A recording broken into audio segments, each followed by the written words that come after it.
So what's going on, guys? My name is Mr. Dalek JD, and by the end of this video, I am going to have absolutely blown your mind. Over the past few days, all of us in the zombies community have been very upset by the ending of Blood of the Dead. But what if I told you that Richtofen's death meant absolutely nothing, and that he's not dead at all? Well, when I said his death meant absolutely nothing, that's not quite true, but we're going to be diving down the rabbit hole here to explain why Richtofen's death isn't actually that important, and how we shouldn't be sad at all, because Richtofen's death was just merely something that Treyarch pulled on us to fool and trick us yet again, when actually there is nothing to be upset about in the first place. In fact, this video should make you feel a lot happier, so let me know if it does in the comment section, and if your mind's blown, then click that thumbs up button. Now, there is a lot of talk in the community right now, in particular to the Richtofen we see in the ending cutscene and in the final ends of the Easter egg being the post-Revelations Richtofen. Now, what is very clear is that Richtofen is the one that we have played with during all of Black Ops 3. From the moment we started in Origins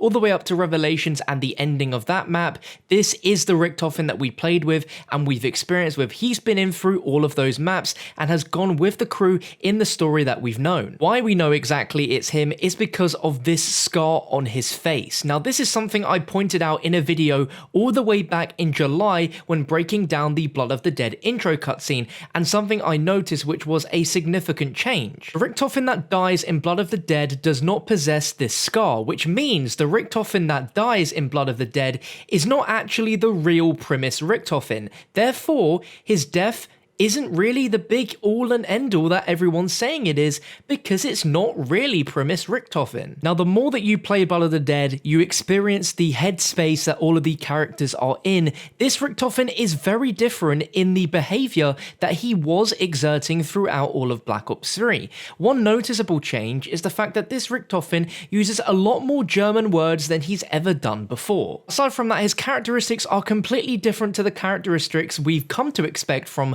Primus Richtofen throughout Black Ops 3, being one that's very secretive and selfish, and also completely knows what he's doing 100% of the time. It's during this space of Blood of the Dead, this dimension, that this version of Primus are completely different from the ones from Black Ops 3, so Richtofen dying at the end isn't actually a big deal, because it's not the real Richtofen. The real Richtofen is the one we see from post-Revelation. So now even more questions emerge. The Richtofen that dies in Blood of the Dead does not have the scar on his face, therefore it is not really Primus Richtofen. So who the hell was the Richtofen that we spoke to at the start of the intro who gives him the Chronorium? Well, if we look at this Richtofen, he also doesn't have a scar on his face, and this is something I pointed out in my video back in July again, where I compared the texture works of how Black Ops 3's Richtofen compared to the ones in Blood of the Dead. And from Der Eisendrache onwards, Richtofen has always had this scar on his face, and scars are not something which can be washed off. Scar is there for a significant reason, which is why the post-Revelations Richtofen is the real one that we should care about, and if he dies, then there's a time to be sad. But what's even crazier, and I'm about to blow your mind even more again, is that this map, the moment that this Richtofen enters the map, he already knows his fate was destined from the very start. And what if I told you that the Richtofen that was waiting for our characters in the intro is the one that concocted this idea in the first place? In the spawn of Blood of the Dead, you have this chalkboard here which says ley lines intersect, redirect. This is a direct reference to the ley lines that you get from each Easter egg step which you place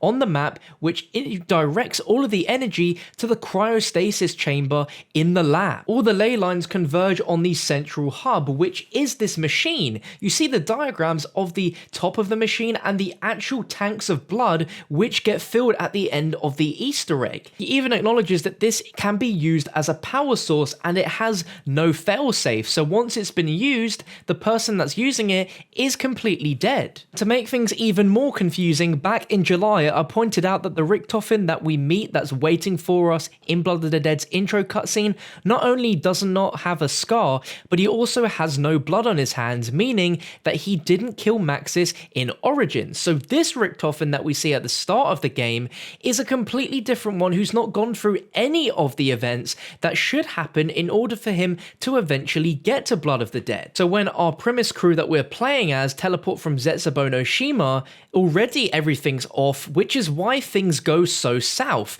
But this was all planned from the very beginning, and it's something which Richtofen, when he reads the Chronorium, simply cannot accept. But Richtofen had to do this, and this radio inside of Blood of the Dead from Maxis explains exactly why Richtofen had to die. Richtofen!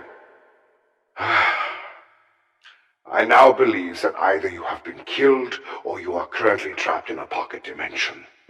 Worst case, imprisoned by those who mean to undo existence.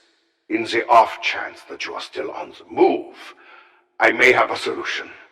The power of your blood could theoretically be used to open a portal and escape your present reality.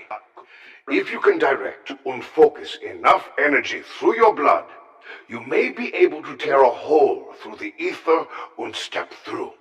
How much blood will be required, I do not know.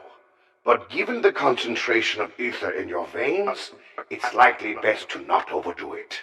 And there is more. I recall you mentioned something about needing protection for you and your companions. You are right to worry. The blood vials alone preserve aspects of other dimensions, yes. But if you were to ingest them, combine their ether with your own, that would be a formidable insurance policy. So Maxis clearly states that with Richtofen's blood specifically, that has the power to open a gateway to leave the dimension for good. As we know from Black Ops 3, this is not how the timeline goes, so what's happening here is completely different from what is supposed to happen, but this is absolutely fine because it doesn't ultimately affect what happens in that story. And particularly with the Richtofen we see at the end, he's already gone through all of this and hasn't been trapped in Blood of the Dead before. He's just been through the cycle from Origins to Revelations enough time to finally realize that there is a way to break the cycle, and the way to break the cycle is to use a different Richtofen as a means to close this dimension forever so that Nikolai's soul is preserved. Here is another radio from Maxis which details why Richtofen's blood is so special. New findings have come to light. Yes, the moment one travels through a portal powered by element 115, their blood is changed. The evidence is conclusive. Today, I have discovered that the effect is actually cumulative. The more one travels through the ether, the more they absorb into their bodies. While undeath does not appear to ever be a risk, the potency of one's etheric cells increases. The blood of the prisoners you sampled and that of your now frozen compatriots contained trace but significant amounts. But your blood, Edvard, you have traveled through countless realities of space and time. Your blood is not only beyond potent, I fear it is a profound liability. We both know there are forces who would stop at nothing to attain such power. You must do all you can to keep it from them, Richtofen. Unless, of course, they already have you, and then all is lost. Now, the only way Richtofen could stop the evil from getting to it was for him to give it himself, and the lab was already set up in place for this exact thing to happen. But it'd rather have been done with a Richtofen which doesn't ultimately matter in the story than it would be to have the actual post-Revelations Richtofen kill himself, which would completely break and alter the cycle from ever happening again, and for there to ever be a chance of a future where they do defeat Dr. Monty. The importance here is that the Richtofen that's died is not the one that we'll ultimately be seeing throughout the entirety of this story, and especially at the end. As we've seen from the many story trailers for Black Ops 3 Zombies and now for Black Ops 4 Zombies, we've seen multiple cycles of our characters during different events of these maps either succeeding or dying repeatedly over and over again. In the Black Ops 4 Zombies Blood of the Dead intro cutscene, we do actually see Primus Richtofen within this, and the only shots we can tell is when he is grabbing the fire gem out of the lava. This correlates with the post-Revelations Richtofen we see at the end because he possesses this exact red gem. The likelihood of those two Richtofens being very similar, if not the same, are quite high, seeing as they both have the scar. But why post-Revelations Richtofen is cryogenically frozen in that secret pod is more than likely a plan which post-Revelations Richtofen came up with a long time ago, which he passed on to another Richtofen, who then went to another Richtofen, who we now have as the Blood of the Dead Richtofen, who eventually dies. As long as one Richtofen sacrifices himself, that is enough to change the entire course of the destiny and fate of our characters by eliminating any chance of Nikolai's soul being removed from him. Now you can sort of work out why this post-Revelations Richtofen was so absent of any sympathy for himself dying, because he knew this was a necessary step for him to succeed and go forwards and ultimately save himself and the other characters. It's not a bad thing that he wasn't sad by himself dying, it's the fact that it means nothing to him in the grand scheme of things because it doesn't matter to us either. Blood of the Dead Richtofen was the nicest Richtofen we've ever had because he's not the one that we played as in Black Ops 3. And so when Richtofen dies, he's not actually dead, because the post-Revelations Richtofen is the Richtofen that we should care about because he is the one that is going to drive the story forwards, and that is what's going to continue on from the Black Ops 3 story. Blood of the Dead is simply filling in the missing gaps in the story whilst giving us a look at the way the storyline's gone in a completely parallel dimension which is completely unrelated to the real Black Ops timeline. So when you see Richtofen die, this is actually just another part of Richtofen's plan. Richtofen has to die in order to close this dimension down fully for it to not exist and to stop Dr. Monty and the Apophegans. So the story will go on with our Primus crew. The Primus crew we have in Black Ops 4's Blood of the Dead is not actually the real Primus crew either. Dempsey, Nikolai, Takeo, and Richtofen have all survived Revelations and gone back to the Great War,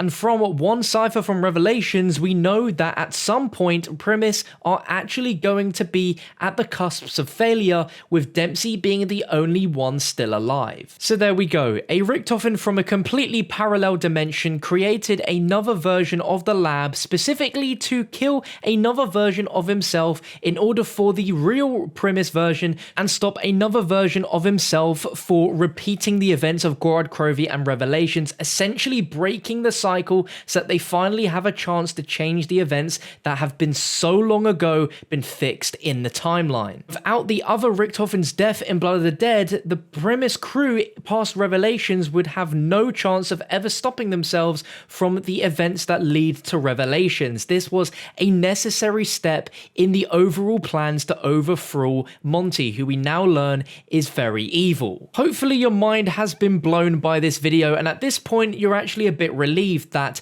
Richtofen's death, whilst sad, isn't actually that sad because it is not the real Richtofen that we've been with this journey on ever since Origins in 2013.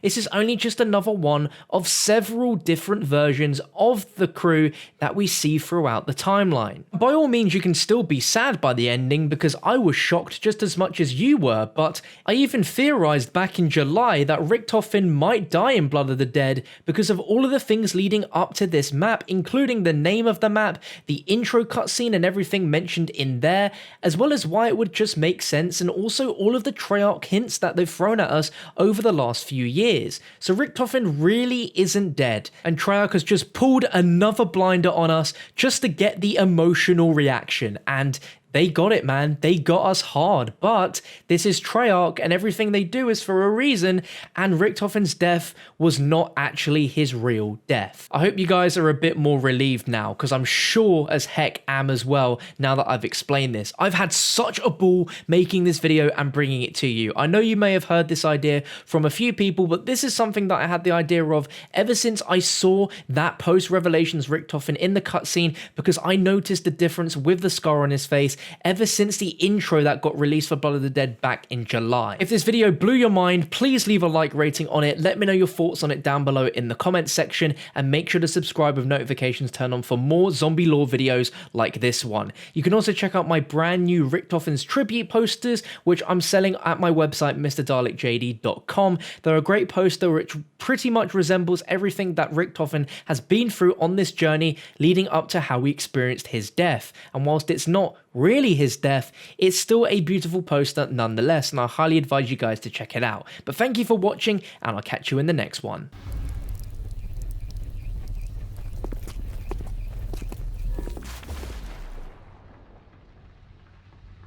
I wanted to keep going. This me was racist.